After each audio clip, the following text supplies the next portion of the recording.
parliamentary defeat and played with his children. How did that happen? Let's read a little bit about that. Miss Sullivan, 1815, wrote just a description of the man from a contemporary. By the tones of his voice and expression of his countenance, he showed that joy was the prevailing feature of his own mind. Joy springing from entireness of trust in the Savior's merits and from love to God and man. His joy was quite penetrating. Robert Southey, the poet, alongside William Wordsworth, wrote this: I never saw any other man who seemed to enjoy such a perpetual serenity and sunshine of spirit. In conversing with him, you feel assured that there is no guile in him, that if ever there was a good and happy man on earth, he was one. 1881, Dorothy Wordsworth, William Wordsworth's sister, who had spent some time with the family, wrote, though shattered in constitution and feeble in body, he is as lively and animated as the days of his youth. His sense of humor was good, vigorous, and unmistakable. I love the story of... Now, you got to picture British Parliament, right? These are pretty proper men, although it can get raucous in the Parliament, in the House of Commons especially, evidently. And John Russell was quite the rhetorician, and somebody had made some stupid remark, and Russell rose and held forth with a beautiful oration that made the remark look as ludicrous as it was, and it said that Wilberforce was so convulsed with laughter he fell off of his chair. So here was a man who had a belly laugh and a childlike way about him. He's probably a lot like Carl Ellis. I mean, Carl Ellis likes to laugh. It's just clearly obvious that he likes to laugh. Whether anybody else gets his jokes, he's gonna lead us in laughter here.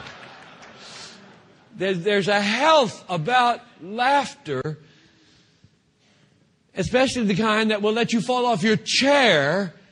It means it's going to be very hard for you probably to go home at night and simply stew, brood, and plan your revenge for the thing that was said about you in the Parliament. Mary Ann Thornton, the daughter of his best friend Henry, wrote about their childhood. Wilberforce would interrupt his serious talks with my father and romp with us in the lawn. His love for and enjoyment in all children was remarkable. He was an unusual father for his day. He had 6 children, 4 sons, 2 daughters. He and Barbara had those in the first 9 years of their marriage. He had lots of little kids around. And then they were growing up. And remember, he was 37 when he married. And so he had children. Then the youngest child, what would he have been? 46 when his last child was born. He lived till he was 74. So you do the math. His big, energetic, embattled parliamentary life was when he had lots of kids at home still. Most fathers of his wealth and position, one author writes, rarely saw their children. Servants and a governess took care of the children. They were to be out of sight most of the time. Instead, William insisted on eating as many meals as possible with his children, and he joined in their games. He played marbles and blind man's bluff and ran races with them. In the games, the children treated him like one of them. I think one of his sons broke his big toe with a bowling ball. Robert Southey visited the house again when all the children were home, and he commented on, quote, the pell-mell, topsy-turvy, chaotic confusion of the Wilberforce apartment.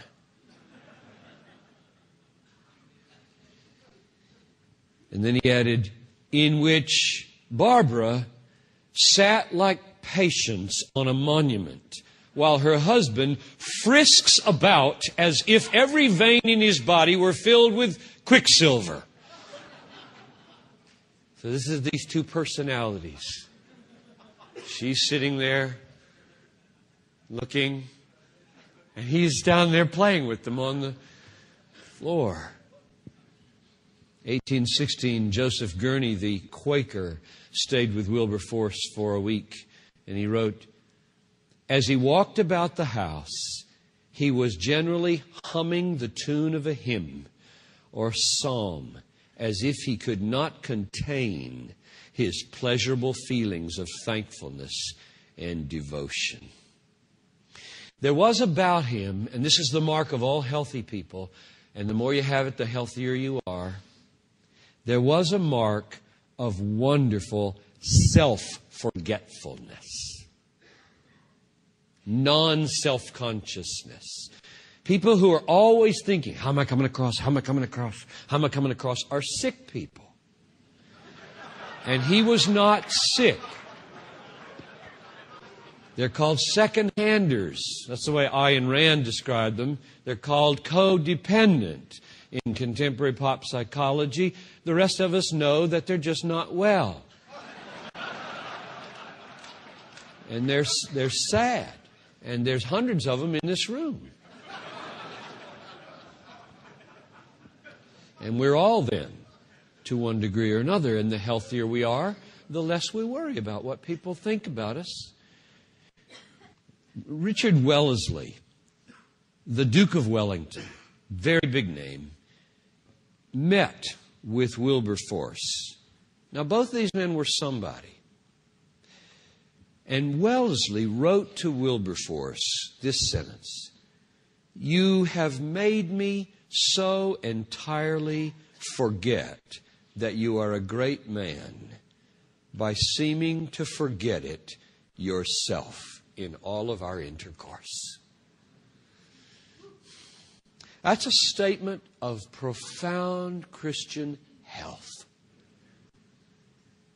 That is, his identity, his joy, his peace was rooted in another, not in himself or how he came across. James Stephen recalled Wilberforce's death, after his death, like this. Being himself, by the way, I'll precede this. I'll get you ready for this sentence. Of all the reading that I have done of Wilberforce since last June, I think this is my favorite sentence. So just to get you ready. I love this sentence about Wilberforce. I love what it says about him, what it was in him. Being himself amused and interested by everything, whatever he said became amusing and interesting. His presence was as fatal to dullness as to immorality. His mirth was as irresistible as the first laughter of childhood. Now, every phrase in that sentence is amazing to me. He was so interested and fascinated by everything. So he'd walk from Parliament 1 mile to his house, and he'd see children, and he'd see the poor, and he'd see the rich, and he'd see carriages, and he'd see skies, and he'd see trees. And he took everything in as a gift of common grace. And he'd be singing. He could recite the entire 119th Psalm in the 15 minutes that it took him to walk from Parliament to his home. He was saturated with the Bible, and when he wasn't saturated with the Bible, he was absorbing everything around him. It didn't land on him like it does on many of us. Now, here's the way people are wired differently. And God uses all kinds, so don't feel yourself useless when you find yourself in the majority category here.